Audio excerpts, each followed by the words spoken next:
Bien, la technique me dit, est-ce que tu as bien parlé des sculptures qui étaient alignées le long du mur dans ce temple et qui représentaient toutes sortes d'autorités du passé, y compris religieuses, catholiques par exemple.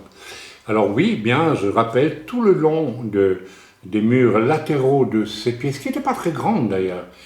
C'était quelque chose au fond de très caché, de très circonscrit. Il y avait effectivement des statues en pied, comme on dit, hein, et en marbre blanc, magnifique. Voilà, je pense que j'ai précisé. Le message qui vient maintenant est le suivant. Construisons un temple spirituel dans la louange et la prière. Mes amis,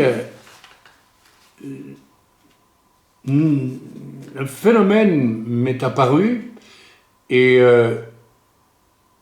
je prie depuis plusieurs semaines pour essayer de comprendre ce que Dieu veut nous dire avec cela. J'ai remarqué que nos moments de louange qui sont diffusés sur YouTube et que vous suivez sont vraiment suivis par énormément de gens. Et j'en suis arrivé à un moment donné à me dire, est-ce que je ne devrais pas arrêter de prêcher et plutôt, pendant la louange, éventuellement, demander la parole et donner... Et le Seigneur m'a dit non, continue comme ça, tu apportes ce que tu dois apporter dans tes prédications, dans tes avertissements, dans les songes et tout cela, mais j'attache une grande importance à la louange et la prière.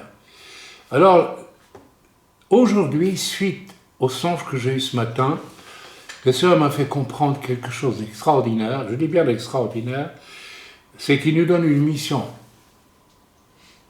Dans ces temps de la fin, le Seigneur veut, en tout cas dans notre œuvre c'est déjà le cas,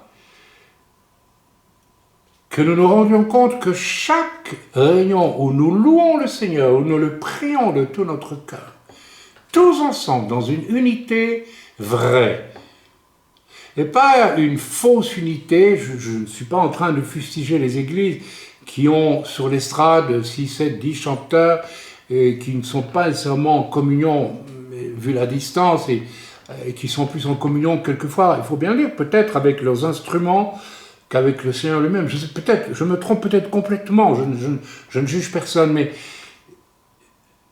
nous avons développé une louange sans instrument, tout est a cappella, et nous avons vraiment été dans le sens de faire un travail.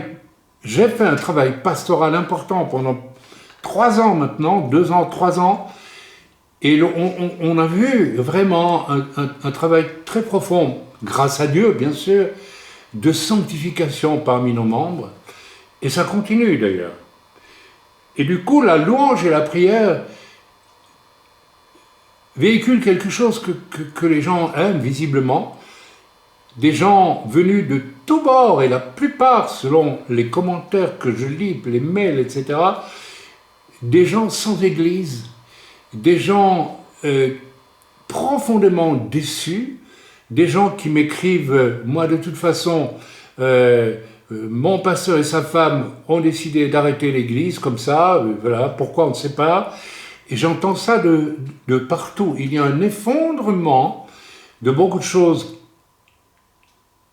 Alors je ne rentrerai pas dans les détails.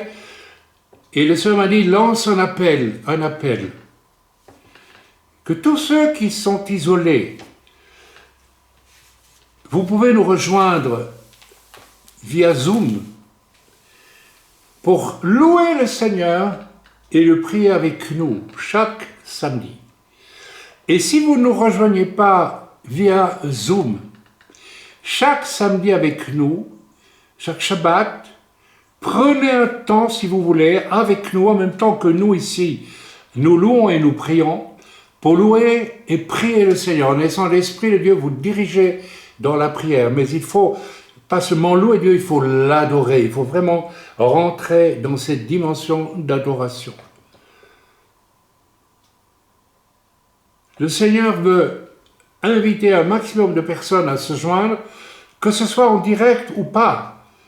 Qu'importe, vous pouvez m'écrire et me dire « J'ai choisi de ne pas venir sur Zoom au cours de vos cultes, mais je suis seul, je suis perdu, j'ai pas d'église. » Il y a plein de gens de la sorte que je découvre en France aujourd'hui, et j'ai l'impression que ça va, j'ai pas seulement l'impression, mais la certitude que ça va malheureusement encore s'aggraver de plus en plus.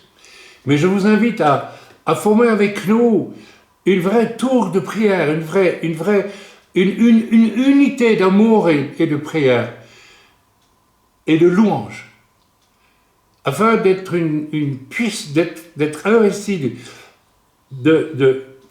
du fait que Dieu aime qu'on le prie et qu'on le loue, qu'on l'adore lui-même, qu'on l'adore pour lui-même. Cela génère une grande force. Cela parle tout autant et peut-être mieux que certaines prédications. Peut-être. Je ne dis pas qu'il ne faut plus prêcher, je n'ai pas dit ça.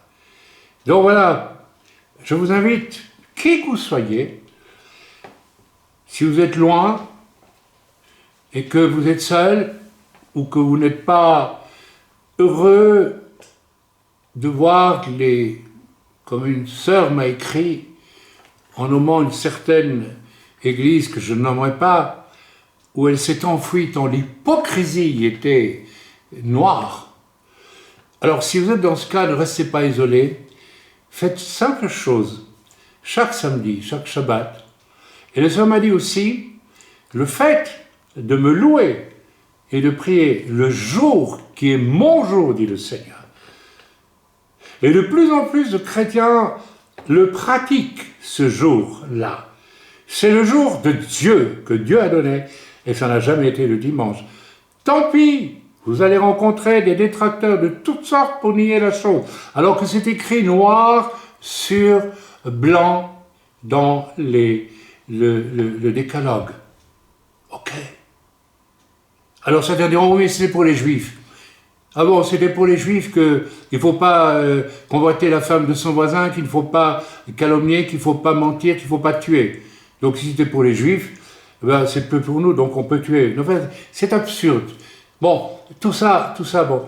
Mais vous savez, on a tellement envoûté les gens avec des mensonges, que maintenant le Seigneur est en train de faire éclater la bogue de la noix, et il met la noix à nu, le fruit à nu. Et le fruit nu, c'est émettre, c'est la vérité.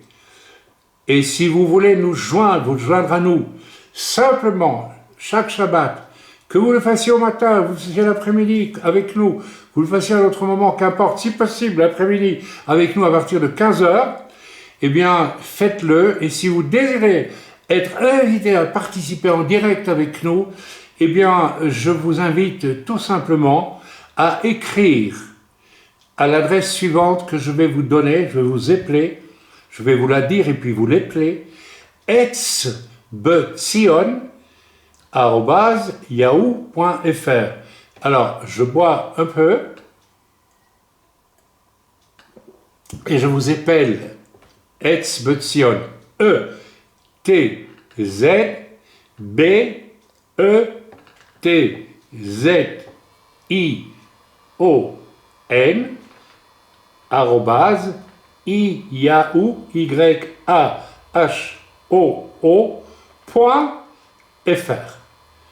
Nous vous attendons. Vous tous qui êtes malheureux, laissés sur les bas-côtés de l'église qui vous a peut-être déçu, ou qui êtes loin de tout, soyez avec nous pour louer le Seigneur chaque Shabbat. Et je suis persuadé, je ne suis pas un prometteur de bonjour, je ne suis pas ce genre d'homme, mais que la bénédiction viendra sur vous. Et je suis persuadé aussi que nous allons constituer c'est quelque chose qui vient du Seigneur, vous savez, que j'ai ressenti, pour rentrer dans cette année 2026 et puis ce qui suit, pour être une force. Je ne crois pas que, comme le disent certains, le temps soit déjà venu que l'esprit soit enlevé. afin que l'Antéchrist puisse se manifester complètement, mais il va se manifester, et je pense pour ma part que l'Église réelle est là, va continuer à être dans la prière et la louange notamment, n'est-ce pas, une arme pour exercer l'autorité du Seigneur sur la terre encore. La prière, la louange, c'est quelque chose, l'adoration de Dieu nous donne un lien avec l'Éternel, et les prières qui suivent seront fatalement bien plus écoutées. Soyez bénis dans le nom de Yeshua. Nous y reviendrons. Peut-être je referai un petit quelque chose comme ceci prochainement. Mais en tout cas, Seigneur, je te prie que tu élargisses le cercle de ceux qui sont déjà là chaque Shabbat avec nous. Nous sommes quand même pas mal. Que tu élargisses encore ce cercle afin qu'un peuple venu de toutes dénominations, de toutes origines, et qui a compris que tout ça était inutile, mais un peuple qui veut s'assembler pour t'adorer, te louer toi seul, au nom de Yeshua, personne. Et puis, exercer une autorité sur les puissances dans ce monde. Au nom de Jésus, au nom de Yeshua. Vous êtes invités. Amen.